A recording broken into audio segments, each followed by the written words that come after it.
Hello, everyone. Hope you all had a less than manic Monday. And being Monday means it's time for spooky places. And this week we shall talk about a few places in Louisiana. Our first stop is known as Witch's Den or Witch's Circle. It's in New Orleans. At this fountain, witchcraft was practiced regularly, and many dogs and cats were murdered during sacrifices. Their howls and meows are still heard today. Also heard are the screams and cries of the murdered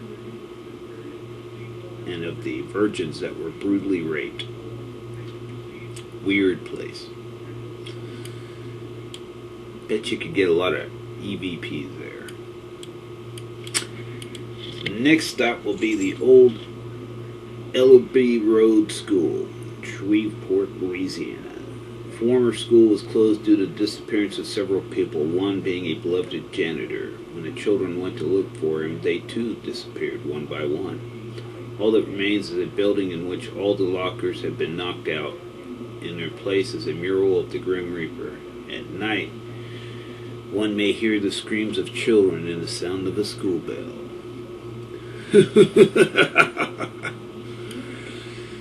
And the next stop is in New Orleans. It's the Hangman's Tree. During the antebellum period, a slave was caught in the heat of passion with a white female. Consequently, he was taken to an oak tree near Lake Pontchartrain and hung.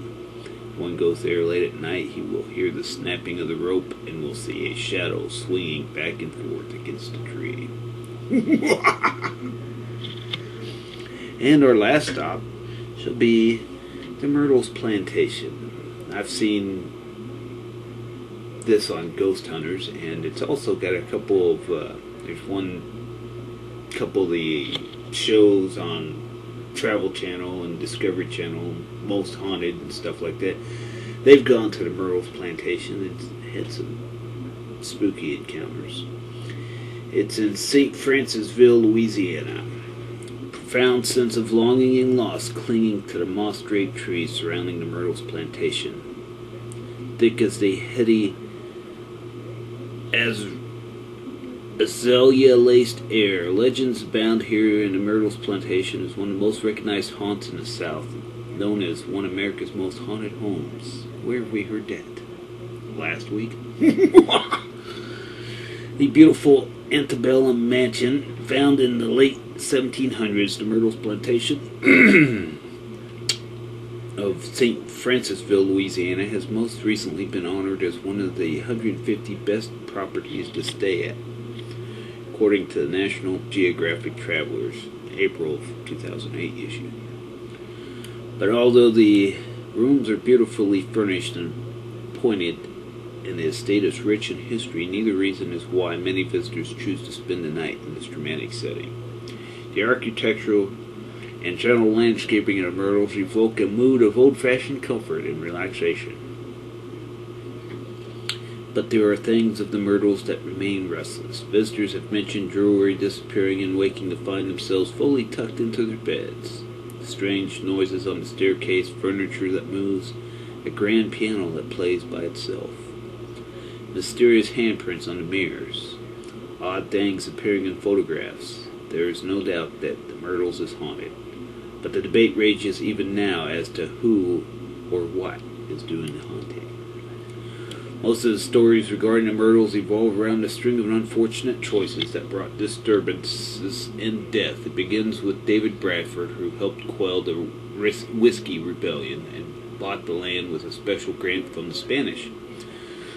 Building a humble 8-room main house, unfortunately the land had previously been the burial ground for at least one Native American tribe, and when his builders happened upon bones, Bradford supposedly ordered them burned.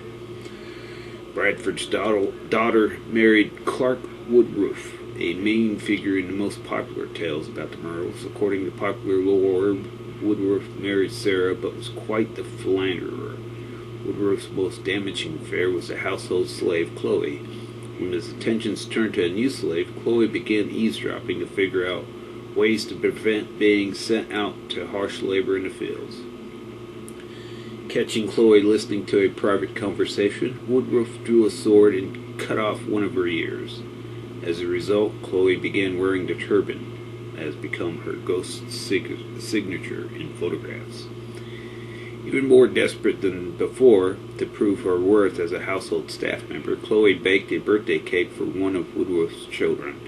In the batter she included some oleander, thinking the amount would make them ill enough that she could show her value by nursing them back to health. Unfortunately, she overestimated the amount she needed. Quickly, Woodruff's wife and children succumbed to the poison-laced birthday cake. Afraid they'd be found guilty of murder by association, Chloe's fellow slaves lynched her. Rumor claims Chloe's ghost still haunts the grounds, and the eerie sounds of children playing where none can be seen suggest that the Woodruff children have remained as well. As the property passed through the other owners, tragedies mounted. Children died young, a horrible common occurrence, and diseases like yellow fever ravaged families. William Winter was murdered on the front porch of the Myrtles following the Civil War, supposedly rallying long enough to drag himself inside part way up the main staircase, where he died his wife's arms. In 1886, the Myrtles passed out of the original family's grip, although historic records do not report every story that has helped make the Myrtles plantation so attractive to would-be ghost hunters. Enough paranormal researchers and curious visitors have investigated and experienced creepy and unexplained things that it seems certain that the plantation is haunted. Precisely who is haunting the grounds is up to speculation, and perhaps we will never know. But murder, tragic accidents, and deadly disease seem that causes most of the ghostly activity at the Myrtles. Financial difficulties caused the plantation to change hands several more times before the present year, beginning in the 1950s. People began to mention odd occurrences happening in the house. Today, the Myrtles plantation is a welcome respite from the hustle and bustle of modern livings.